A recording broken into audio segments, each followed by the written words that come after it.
Mr Deputy Speaker, I rise to address Amendment 2. With 1.2 million vacancies, recruitment issues for all businesses, some of the highest childcare costs in the world and lack of choice for parents, I think it's right that we try and look at all forms of legislation to see if we can make improvements to childcare policies. But I did listen to the Honourable Member for Walthamstow, and I don't accept her criticism of the Minister and what the Minister said. There are two separate issues in this matter. One is the infrastructure facilities in relation to childcare and whether they are already included in the list that can be used for infrastructure spending CIL 106.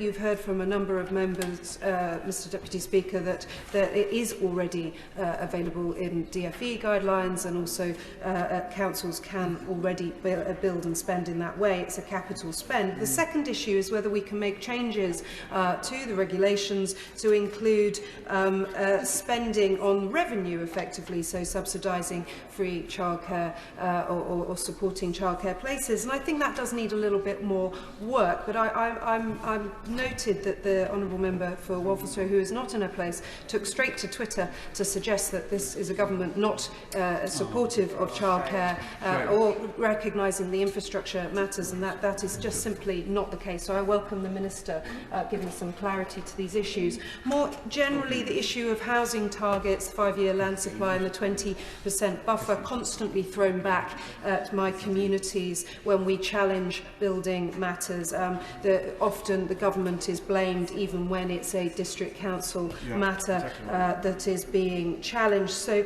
we have a emerging local plan in Stroud. I really welcome what the Minister said earlier to a colleague about the fact that we can look at a pause on a local plan, and certainly the local council will need to do that.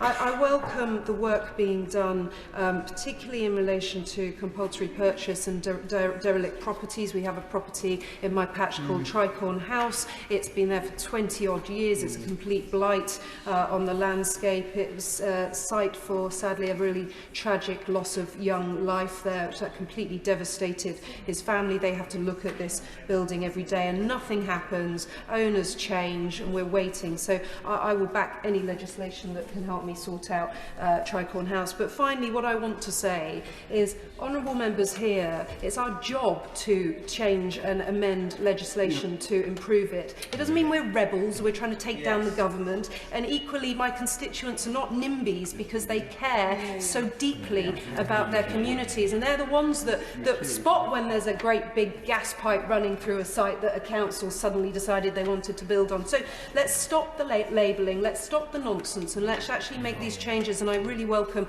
what the Minister is doing and her team, so thank you for that.